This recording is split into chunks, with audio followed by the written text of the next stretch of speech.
নমস্কাৰ ছাত্ৰ ছাত্ৰীসকল মই জাহ্নবী দাস আজি তোমালোকৰ বিজ্ঞান বিষয়ৰ পঞ্চম অধ্যায় মৌলৰ পৰ্যাবৃত্ত শ্ৰেণী বিভাজনৰ বিষয়ে আলোচনা কৰিম আজি আমি শিকিম আধুনিক পৰ্যাবৃত্ত তালিকাৰ বিষয়ে আধুনিক পৰ্যাবৃত্ত তালিকা আমাৰ এই ক্ষেত্ৰত প্ৰথম অৰিহণা যোগোৱা ব্যক্তিজন আছিলে ডবাৰ ৰেইনাৰ তেওঁ তিনিটাকৈ মৌল থকা ট্ৰায়ড আৱিষ্কাৰ কৰিছিল তাৰ পিছত নিউল্যান্ডছ নামৰ ইংৰাজ বিজ্ঞানীজনে কি কৰিছিল অষ্টক সূত্ৰ আগ বঢ়াইছিল ইয়াৰ পিছত মেণ্ডেলিভে পৰ্যাবৃত্ত সূত্ৰ আৱিষ্কাৰ কৰিছিল আৰু মেণ্ডেলিভৰ পৰ্যাবৃত্ত সূত্ৰক 1913 চনত হেনৰি মজলে নামৰ এজন বিজ্ঞানীয়ে কি কৰিছিল জানানে সংশোধন কৰি নতুন এটা আধুনিক পৰ্যাবৃত্ত সূত্ৰ আৱিষ্কাৰ কৰিছিল 1913 চনত হেনৰি মজলে তেখেতে কি কৰিছিল মৌলৰ পাৰমাণৱিক সংখ্যা বা পৰমাণুৰ সংখ্যা পাৰমাণৱিক ভৰতকৈ অধিক মৌলিক বুলি কৈছিল তেখেতৰ মতে কি আছিল মৌল এটাৰ পৰমাণুৰ সংখ্যা বা পাৰমাণৱিক সংখ্যা পাৰমাণৱিক ভৰতকৈ মৌলটোৰ পাৰমাণৱিক ভৰতকৈ অধিকতৰ মৌলিক আৰু তেওঁৰ পৰ্যাবৃত্ত সূত্ৰৰ ভিত্তি আছিল পাৰমাণৱিক সংখ্যা এই পাৰমাণৱিক সংখ্যাৰ ভিত্তিতে তেওঁ এটা নতুন সূত্ৰ আগবঢ়াইছিল আৰু এই সূত্ৰই মেণ্ডেলিভৰ পৰ্যাবৃত্ত তালিকাৰ যি আহ্বাস আছিল সেই আহ্বাসখিনি সেই সীমাবদ্ধতাখিনি দূৰ কৰিছিল গতিকে আজি আমি শিকো আহা আধুনিক পৰ্যাবৃত্ত তালিকাৰ বিষয়ে চোৱা 1913 চনত হেনৰি মজলে তেখেতে কি আগবঢ়াইছিল এটা নতুন সূত্ৰ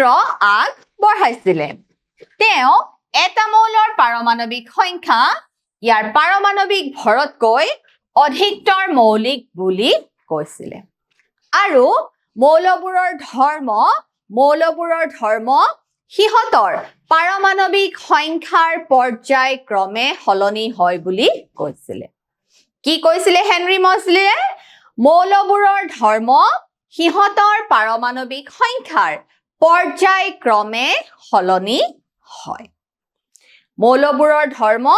সিহঁতৰ পাৰমাণৱিক সংখ্যাৰ পৰ্যায়ক্ৰমে সলনি হয় চোৱা মৌলৰ ধৰ্ম হৈছে ইহঁতৰ পাৰমাণৱিক সংখ্যাৰ এটা সময়কালীন ফলন বা এটা পৰ্যায় ফলন চোৱা মৌলবোৰৰ ধৰ্ম সিহঁতৰ পাৰমাণৱিক সংখ্যাৰ পৰ্যায়ক্ৰমে সলনি হয় আৰু এইটোৱে হৈছে আধুনিক পৰ্যাবৃত্ত তালিকাৰ সূত্ৰ যি সূত্ৰ কোনে আৱিষ্কাৰ কৰিছিল হেনৰি মজলে 1913 চনত আৱিষ্কাৰ কৰিছিল আৰু এই সূত্ৰৰ পৰা মেণ্ডেলিভৰ পৰ্যাবৃত্ত তালিকাৰ যি আহ্বাস আছিল কি আহ্বাস আছিল তোমালোকে মনত পেলোৱা মেণ্ডেলিভৰ পৰ্যাবৃত্ত তালিকাৰ পৰা কি হৈছিল আমি সমস্থানিক বা আইচটোপবোৰৰ বিষয়ে ভালদৰে জানিব পৰা নাছিলো আৰু মেণ্ডেলিভৰ পৰ্যাবৃত্ত তালিকাত হাইড্ৰোজেনৰ কোনো নিৰ্দিষ্ট অৱস্থান নাছিল গতিকে এই আহ্বাসসমূহ কোনে দূৰ কৰিছিল আধুনিক পৰ্যাবৃত্ত সূত্ৰই দূৰ কৰিছিল এতিয়া আধুনিক পৰ্যাবৃত্ত সূত্ৰটো কি মৌলবোৰৰ ধৰ্ম সিহঁতৰ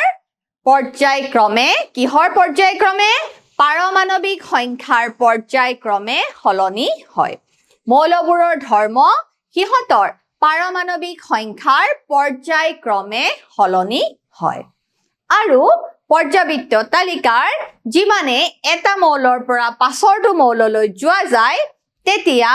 এটাকৈ ইলেক্ট্ৰনৰ সংখ্যা বাঢ়ি যায় এতিয়া চোৱা আধুনিক পৰ্যাবৃত্ত তালিকাৰ দ্বাৰা আমি কেনেদৰে আগৰ আহ্বাসসমূহ দূৰ কৰিব পাৰো চোৱা সমস্থানিকৰ অৱস্থান মেণ্ডেলিভৰ পৰ্যাবৃত্ত তালিকাত সমস্থানিক বা আইচটোপবোৰৰ বিষয়ে ব্যাখ্যা কৰিব পৰা নগৈছিল যেহেতু সমস্থানিকবোৰৰ কি আছিল ৰাসায়নিক ধৰ্ম একে আছিল সমস্থানিকৰ অৱস্থান ইহঁতক একে ঠাইতে ৰখা একেটা পাৰমাণৱিক সংখ্যাৰ মৌল হয়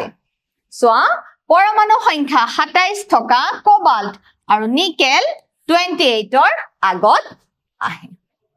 কোবাল্টৰ পাৰমাণৱিক সংখ্যা কিমান কোবাল্টৰ পাৰমাণৱিক সংখ্যা 27 আৰু নিকেলৰ পাৰমাণৱিক সংখ্যা কিমান 28 গতিকে কোবাল্টৰ স্থান নিকেলৰ আগত আহে পাৰমাণৱিক সংখ্যাৰ বৰ্ধিত ক্ৰম অনুযায়ীহে আধুনিক পৰ্যাবৃত্ত তালিকাত মৌলসমূহ শ্ৰেণী বিভাজন কৰা হৈছে চোৱা পাৰমাণৱিক সংখ্যা সদায় এটা পূৰ্ণ সংখ্যা মানে হোল নাম্বাৰ পাৰমাণৱিক সংখ্যা সদায় কি হয় এটা গোটা সংখ্যা হয় সদায় ই এটা পূৰ্ণ সংখ্যা হয় গতিকে হাইড্ৰজেন আৰু হিলিয়ামৰ মাজত কোনো উপাদান নাই আকৌ চোৱা হাইড্ৰজেনৰ অৱস্থান নিৰ্দিষ্ট আধুনিক পৰ্যাবৃত্ত তালিকাত হাইড্ৰজেনৰ নিৰ্দিষ্ট অৱস্থান পোৱা গৈছিলে আকৌ চোৱা আধুনিক পৰ্যাবৃত্ত তালিকাত আমি কি পাইছিলো 18টা উলম্ব স্তম্ভ আধুনিক পৰ্যাবৃত্ত তালিকাৰ থিয় স্তম্ভবোৰক কি বুলি কোৱা হয় বৰ্গ বুলি কোৱা হয়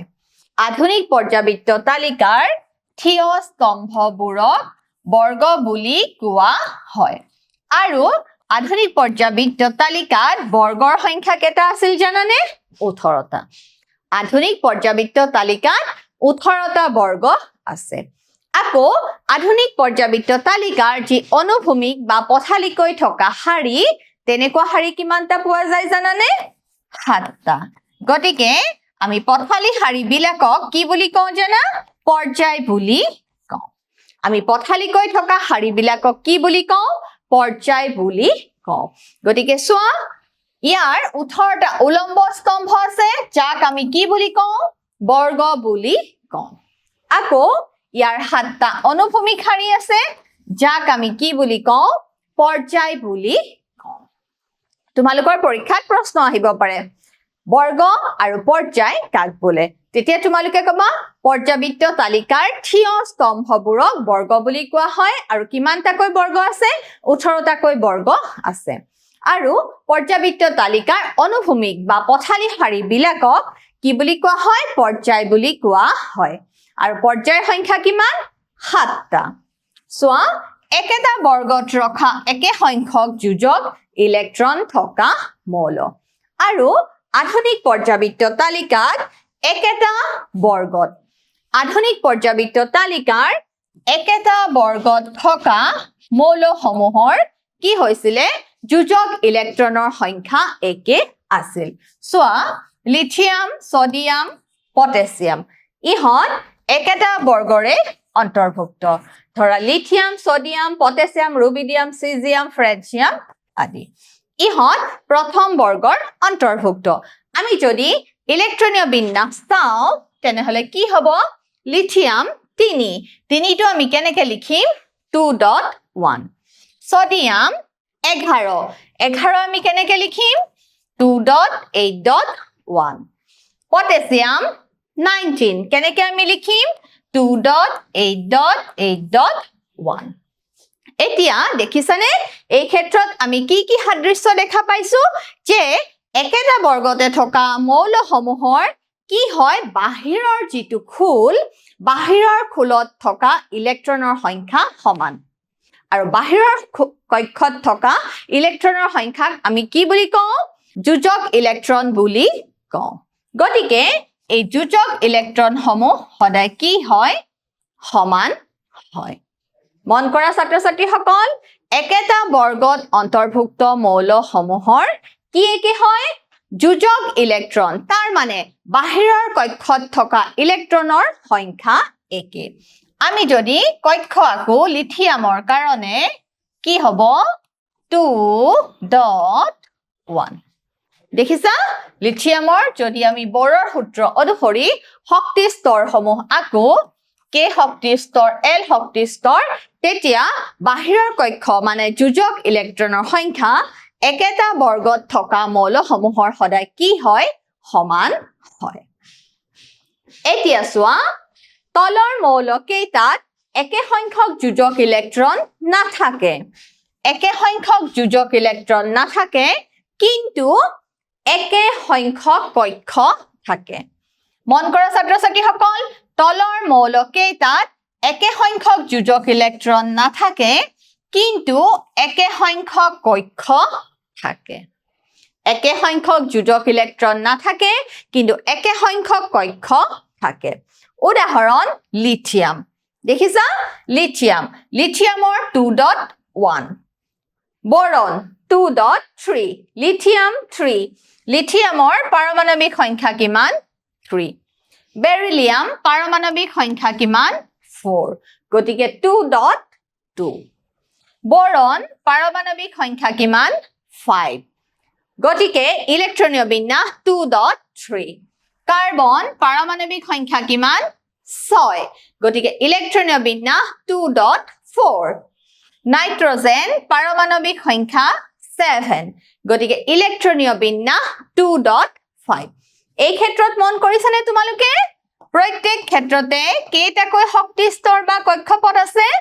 দুটাকৈ কেইটাকৈ আছে দুটাকৈ এই ক্ষেত্ৰত ফুলৰ সংখ্যা বা কক্ষপথৰ সংখ্যা সমান কিন্তু কি বেলেগ বেলেগ যোজক ইলেক্ট্ৰনৰ সংখ্যা বেলেগ বেলেগ যোজক ইলেক্ট্ৰন মানে বাহিৰৰ কক্ষত যিমানটা ইলেক্ট্ৰন আছে চোৱা লিথিয়ামৰ ক্ষেত্ৰত বাহিৰৰ কক্ষত কেইটা আছে এটা বেৰিলিয়ামৰ ক্ষেত্ৰত দুটা বৰনৰ ক্ষেত্ৰত তিনটা কাৰ্বনৰ ক্ষেত্ৰত চাৰিটা আকৌ নাইট্ৰজেনৰ ক্ষেত্ৰত কেইটাকৈ আছে পাঁচটা গতিকে পৰ্যায় এটাত থকা মৌলসমূহৰ কি একে হয় কক্ষপথৰ সংখ্যা একে হয় কিন্তু কি বেলেগ হয় যোজক ইলেক্ট্ৰনৰ সংখ্যা বেলেগ বেলেগ হয় এতিয়া চোৱা এটা বিশেষ পৰ্যায়ত স্থাপন কৰা মৌলৰ সংখ্যা এই কথাটোৰ ওপৰত নিৰ্ভৰ কৰে যে ইলেক্ট্ৰনে কেনেকৈ সেই শক্তি স্তৰবিলাকত সোমাব ইলেক্ট্ৰনে কেনেকৈ এই বিভিন্ন খোলাসমূহত ইলেক্ট্ৰনসমূহক ভৰোৱা হয় তাৰ পিছত চোৱা আধুনিক সময়সূচীত একা বেকা বা জিগজেগ ৰেখাই ধাতুক অধাতুৰ পৰা পৃথক কৰে আমি যেতিয়া পৰ্যাবৃত্ত তালিকাখন চাম তাতে আমি গোলপীয়া ৰঙৰ এটা জিগজেগ লাইনত গোলপীয়া ৰঙৰ এটা জিগজেগ লাইন দেখা পাম এই যে ভাগটোত থকা মৌলসমূহ কি হয় জানানে ইহঁতৰ ধাতুৰ ধৰ্মও থাকে আৰু অধাতুৰ ধৰ্মও থাকে ধাতু আৰু অধাতু দুয়োৰে ধৰ্ম দেখুৱায় আৰু এনেকুৱা মৌলবিলাকক আমি কি বুলি কওঁ ধাতু কল্প বুলি কওঁ কি বুলি কওঁ ধাতু কল্প বুলি কওঁ গতিকে ধাতু কল্প মানে কি যিবোৰ মৌলই ধাতু আৰু অধাতু দুয়োৰে ধৰ্ম দেখুৱাব তাহাঁতক আমি কি বুলি কম ধাতু কল্প বুলি কম চোৱা ধাতু কল্প কি কি boron silicon germanium arsenic antimony হয়নে নহয় টেলুৰিয়াম পলনিয়াম আদি boron silicon germanium arsenic antimony tellurium polonium আদি হৈছে ধাতু কল্প গতিকে তোমালোকে এই ধাতু কল্প কেইটাৰ নাম মনত ৰাখিবা আধুনিক পৰ্যাবৃত্ত তালিকাৰ একা বেকা বা জিগজাগ ৰেখাই কি নিৰ্দেশ কৰে সেই মৌলসমূহ হৈছে ধাতু কল্প যিয়ে ধাতু আৰু অধাতু দুয়োৰে ধৰ্ম দেখুৱায় আৰু ধাতু কল্প কি কি boron silicon germanium arsenic antimony tellurium polonium আদি এতিয়া চোৱা তোমালোকৰ আগত আহি পৰিছে আধুনিক পৰ্যাবৃত্ত তালিকা দেখিছা মন কৰা এইখন এখন আধুনিক পৰ্যাবৃত্ত তালিকা দেখিছা এইখিনি তোমালোকে কি দেখা পাইছা এটা জিগজেগ লাইন হয়নে নহয় একা বেকা ৰেখা পিংক কালাৰ গুলপীয়া ৰঙৰে দেখুওৱা হৈছে এই মৌলসমূহে ধাতু আৰু অধাতু দুয়োৰে ধৰ্ম দেখুৱায় পৰ্যাবৃত্ত তালিকাৰ বাওঁফালৰ মৌলসমূহৰ ধাতু আৰু সোঁফালৰ মৌলসমূহ হৈছে অধাতু পৰ্যাবৃত্ত তালিকাৰ বাওঁফালৰ মৌলসমূহ হৈছে ধাতু ধাতৱীয় গুণ বিশিষ্ট আৰু সোঁফালৰ মৌলসমূহ হৈছে অধাতৱীয় গুণ বিশিষ্ট আৰু ইয়াৰে 17 বৰ্গৰ মৌলসমূহ যেনে ফ্লৰিন ক্লৰিন ব্ৰমিন আয়োডিন এষ্টেটাইন আদি কি বুলি কোৱা হয় হেলোজেন মৌল বুলি কোৱা হয় হেলোজেন মৌল আৰু 18 বৰ্গৰ মৌলসমূহক কি বুলি কোৱা হয় হিলিয়াম নিয়ন আৰ্গন জেনন ক্ৰিপ্টন ইত্যাদি মৌলসমূহক সম্ভ্ৰান্ত মৌল বুলি কোৱা হয় ইহঁতক এই কাৰণে সম্ভ্ৰান্ত বুলি কোৱা হয় কাৰণ ইহঁত ৰাসায়নিকভাৱে নিষ্ক্ৰিয় মৌল আৰু এই মৌলসমূহ বহুত পিছতহে আৱিষ্কাৰ হৈছে আৰু প্ৰকৃতিত ইহঁতক কম পৰিমাণে পোৱা যায় আৰু সেয়েহে পৰ্যাবৃত্ত তালিকাত ইহঁতক এক সুকীয়া বৰ্গত স্থান দিয়া হৈছে আৰু ইহঁত ৰাসায়নিকভাৱে নিষ্ক্ৰিয় চোৱা বৰ্গ সংখ্যা কিমানটা বৰ্গ আছে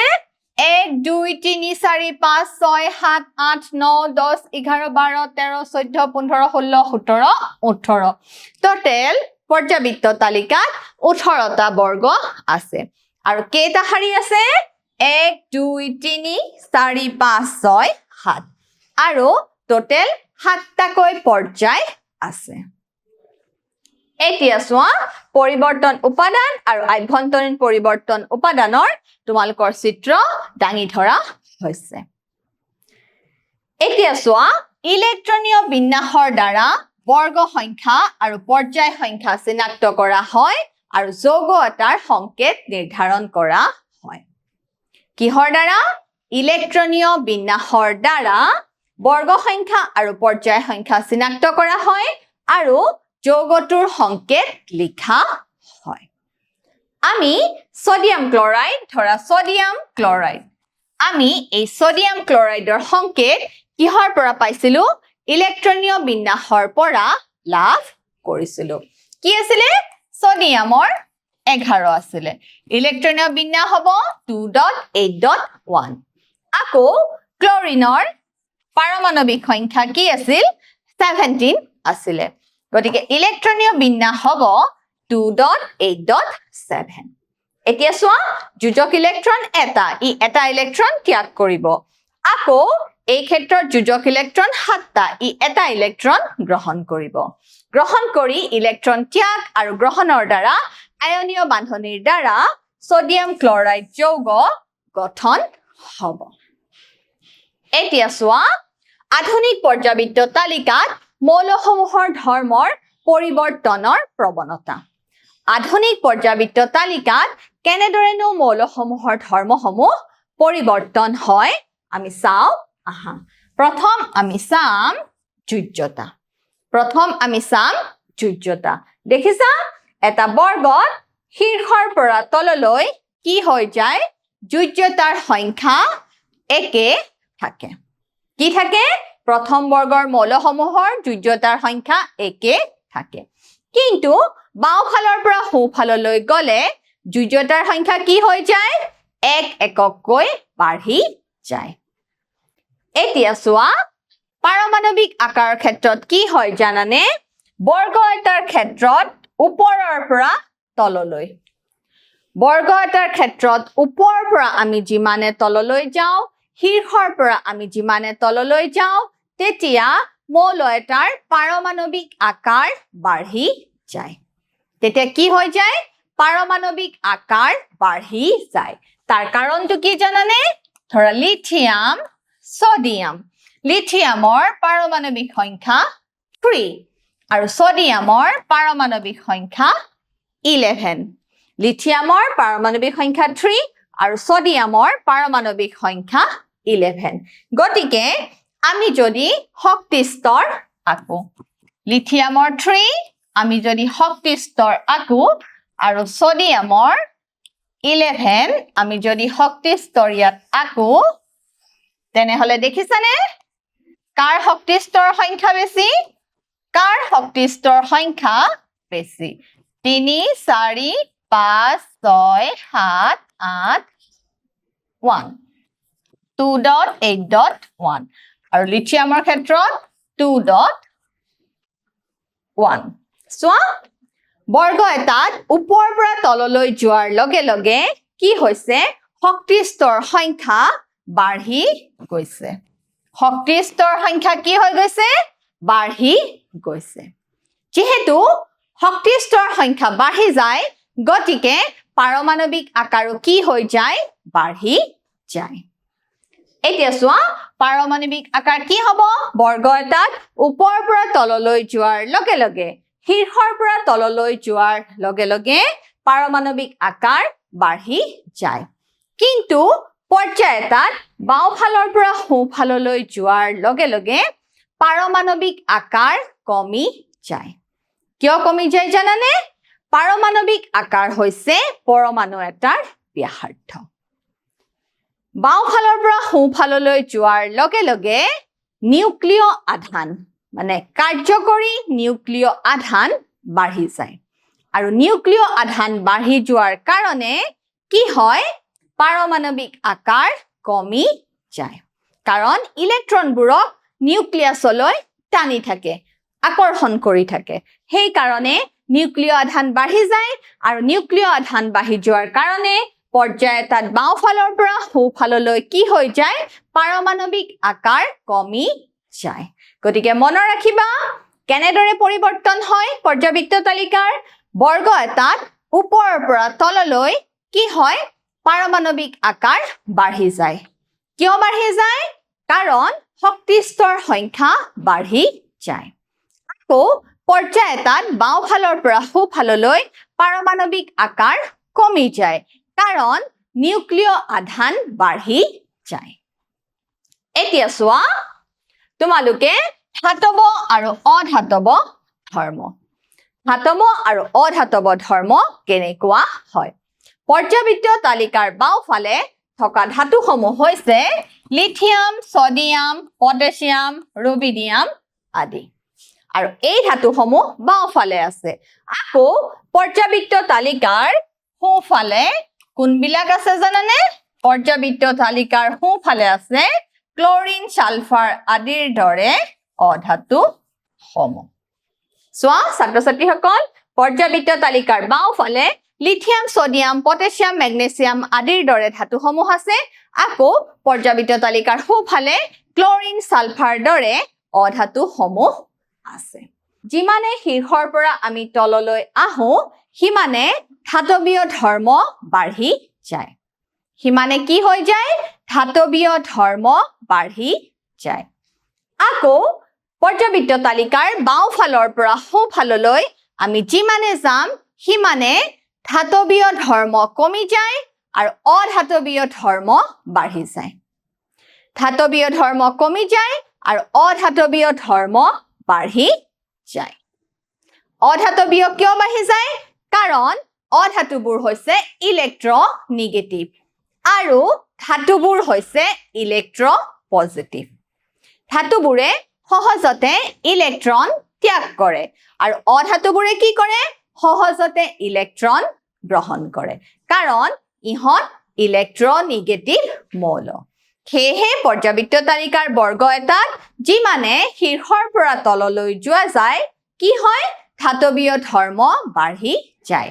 আকৌ যিমানে বাওঁফালৰ পৰা সোঁফাললৈ যোৱা যায় সিমানে ধাতৱীয় চৰিত্ৰ কমি আহে আৰু অধাতৱীয় চৰিত্ৰ বাঢ়ি যায় এতিয়া চোৱা তোমালোকে আধুনিক পৰ্যাবৃত্ত তালিকাৰ প্ৰৱণতা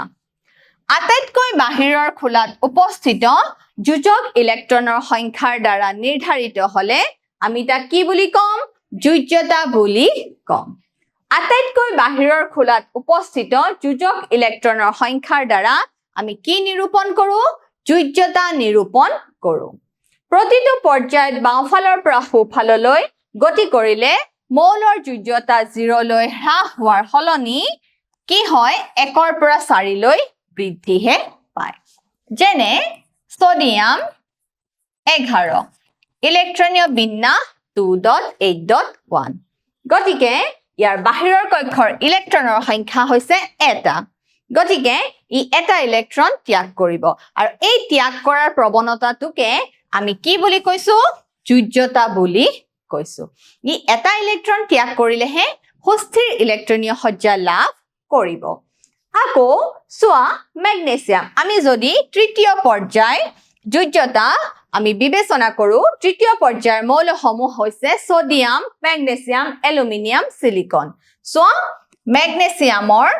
12 ইলেক্ট্ৰনীয় বিন্যাস হ'ব 2.8.2 গতিকে ইয়াৰ যোজ্যতা কিমান হ'ব 2 আকৌ এলুমিনিয়াম 13 ইয়াৰ ইলেক্ট্ৰনীয় বিন্যাস হ'ব 2.8.3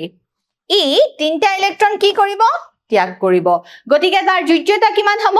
3 হ'ব একেদৰে সিলিকনৰ যোজ্যতা কিমান হ'ব 4 হ'ব দেখিছানে ছাত্ৰ-ছাত্ৰীসকল তৃতীয় পৰ্যায়ৰ এই মৌলসমূহৰ সোডিয়াম মেগনেছিয়াম এলুমিনিয়াম সিলিকন কেনেদৰে যোজ্যতাৰ পৰিৱৰ্তন হৈছে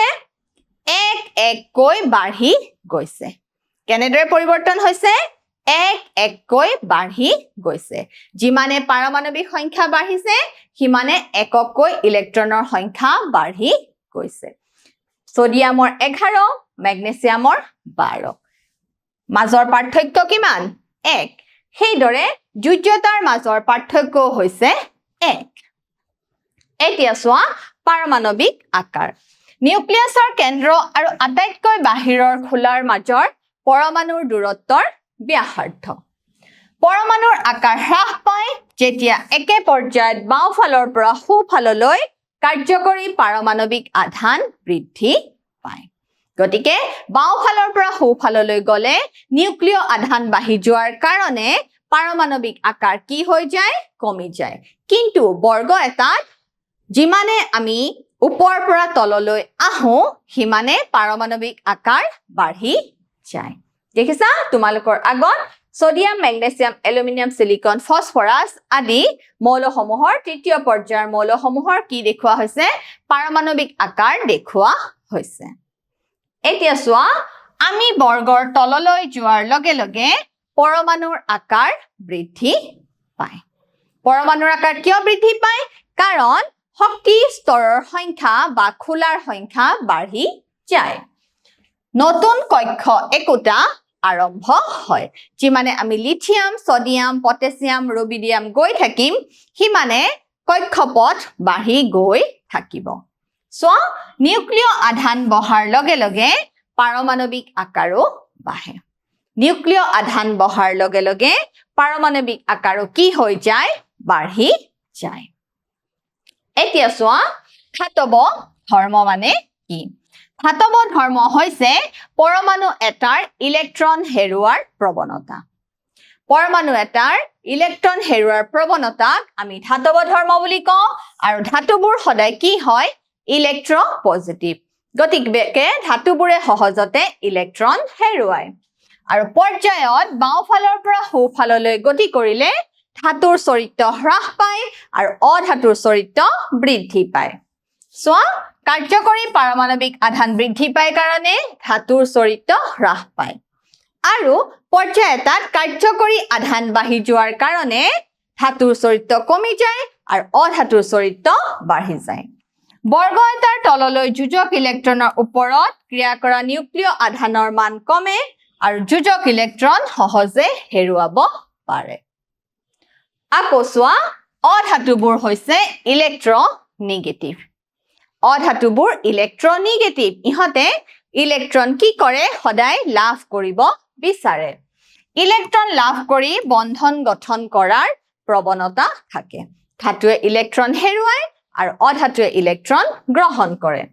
পৰ্যাবৃত্ত তালিকাৰ সোঁফাল অধাতুবিলাকে দখল কৰে পৰ্যাবৃত্ত তালিকাৰ সোঁফালৰ স্থান কি অধাতু কাৰ্যকৰী পাৰমাণৱিক আধান বৃদ্ধিৰ বাবে পৰ্যাবৃত্ত তালিকাত সোঁফালে অধাতৱীয় ধৰ্ম বৃদ্ধি পায় পৰ্যায় এটাত সোঁফালে অধাতৱীয় ধৰ্ম বৃদ্ধি পায় কিয়নো পাৰমাণৱিক আধান নিউক্লিয় আধান বাঢ়ি যায় যাৰ ফলত কি হয় ধাতুৰ চৰিত্ৰ কমি আহে আৰু অধাতুৰ চৰিত্ৰ বৃদ্ধি পায় এতিয়া চোৱা এটা বৰ্গৰ তললৈ যোৱাৰ লগে লগে অধাতুৰ চৰিত্ৰ কমি যায়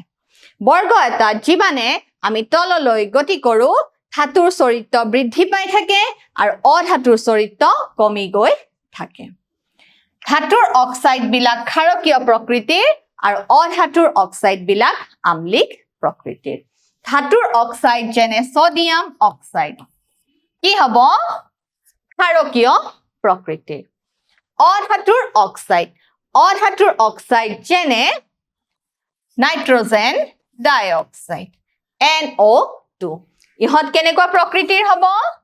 আম্লিক প্ৰকৃতিৰ মনত ৰাখিবা ছাত্ৰ-ছাত্ৰীসকল ধাতুৰ অক্সাইড ক্ষাৰকীয় প্ৰকৃতিৰ আৰু অধাতুৰ অক্সাইড আম্লিক প্ৰকৃতিৰ এতিয়া তোমালোকে মোক এটা কি দিব লাগিব পৰীক্ষা দিব লাগিব তলৰ কোনটো ধাতু কল্প এলুমিনিয়াম সিলিকন ফসফৰাছ সালফাৰ কোনটো ধাতু কল্প হ'ব কোৱা উত্তৰ হ'ব খ সিলিকন Si মোৰ দ্বিতীয় প্ৰশ্ন চোৱা